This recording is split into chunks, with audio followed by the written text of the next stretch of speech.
This is a, I think that we are all mostly in the engineering college here, and those who are studying engineering, they must be aware that technology is going leaps and bounds. It's growing like, it's galloping rather, exponentially. How many of you have heard the name Tesla? Tesla. किसने किसने नाम सुना है? So who is the CEO of the company?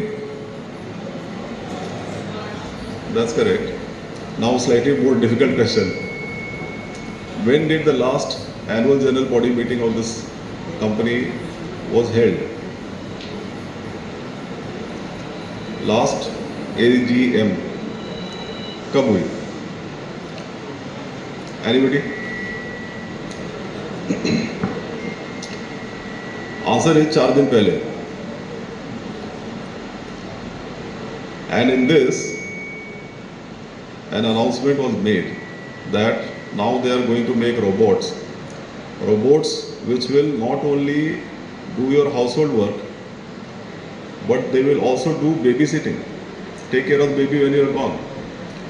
So this is the future that we are going towards.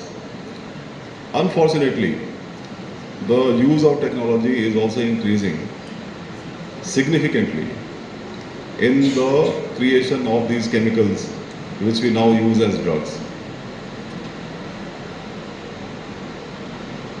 My additional commissioner here has already mentioned that whenever we investigate some big racket, big case, we are finding, it may not be proper to name a country here on this public forum, but we are finding that the linkages are pointing towards certain countries with whom we have not very friendly relationships, underworld connections and all that. The purpose of that is that हमारे देश की जो युवा पीढ़ी है उसको target करना, उसको डैमेज करना, उसको ख़त्म कर देना. किसी भी देश की पीढ़ी, युवा पीढ़ी को अगर हमने टारगेट कर लिया, उसी को डैमेज कर दिया, तो फिर वो देश ही डैमेज हो जाता है. ये उसका उद्देश्य है. मैं हमारे जो कॉलेज के स्टूडेंट्स हैं उनको एक और बात ये बताना चाहूँगा कि कई बार लोगों को ये लगता है कि जो बेचते हैं, जो ड्रग्स का सप्लाई करते हैं, उनके ऊपर में FIR होती है, उनके ऊपर में पुलिस एक्शन होती है. ऐसा है, लेकिन सिर्फ इतना ही नहीं है. जो NDPS लॉ है उसमें सेल, कमर्शियल सेल, इसके अलावा पोजेशन, कंजम्पशन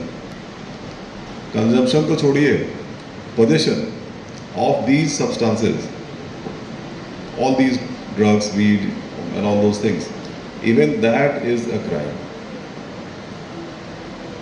और आज से 10-20 साल पहले जो टेक्नोलॉजी थी हर जगह पे, इंक्लूडिंग पुलिस, वो भी थोड़ी बदल गई है. अब कहीं पे जब पुलिस की एक्शन होती है उसका फिंगरप्रिंट लिया जाता है. वो फिंगरप्रिंट सेंट्रलाइज डाटाबेस में रहता है, जो कि एक बार आ गया तो 10 साल, 20 साल, 50 साल तक वहीं रहने वाला है.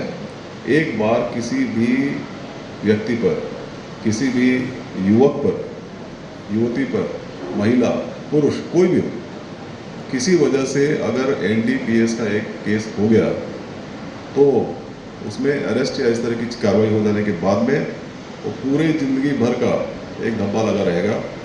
और then it has its own problems, passport का प्रॉब्लम, नौकरी का प्रॉब्लम, इसका प्रॉब्लम, इसका problem. Why are you doing this? This is foolish. से आप दूर रहें. मैं आपको रिकमेंड करता हूँ, एक किताब है, उसका नाम है इकिगाई. आप में से किसी ने इस किताब का नाम सुना है? Very good. तो ये कोई हेक्टर, पूरा नाम मुझे याद नहीं आ रहा है, उनके द्वारा लिखी गई किताब है. आप इकिगाई का मतलब ये है, एक तरह से इसका मतलब ये है कि हमारे होने का कारण, reason for our existence, French में इसको बोलते हैं रेज़ोन दे ऑत्र. हम हम क्यों हैं। तो आप में से कितने लोगों को पजल्स सॉल्व करने का शौक है? ओके, तो कभी ऐसा मौका है क्या कि कोई पजल आप सॉल्व कर रहे हैं और उसमें फिर इतना खो गए हैं कि आसपास में क्या हो रहा है वो भूल गए? ऐसा कभी हुआ है क्या? ओके, तो दूसरी एक और किताब मैं रिकमेंड करूंगा, उसका नाम है फ्लो। फ्लो उसका जो ऑथर है उसका मिनाली, और उसके बाद का जो नाम है उसको जो प्रोनाउंस करेगा उसको मेरी तरफ से 1000 रुपीज़ का प्राइज़ ही है क्योंकि उसका दूसरा जो सरनेम है वो मैं आज तक प्रोनाउंस नहीं कर पाया। But the name of the book is flow. आप किसी चीज़ में जिसमें आपको आनंद आता है उसको सही में आप दिल से करो, आप उसमें इतना खो जाओगे कि आपको एक फ्लो जैसी की फीलिंग आती है, आप उसमें खो जाते हो। तो अगर आप में से किसी को पेंटिंग करने का शौक है क्या यहाँ पे? Anybody who likes to paint? आपको कभी ऐसा फीलिंग आई है कि जब पेंट हम कर रहे थे और आपको लगा कि ये यहाँ पे ये लगाना है, यहाँ पे पेस्टल शेड ज़्यादा करना चाहिए, ऑयल पेस्टल थोड़ा, या इसको शायद मैं पोस्टर कलर में करता है, वाटर कलर में करूँ, किस में करूँ, और फिर एक फीलिंग आती है कि आप उसमें खो जाते हैं। ऐसी फीलिंग कभी आई है क्या?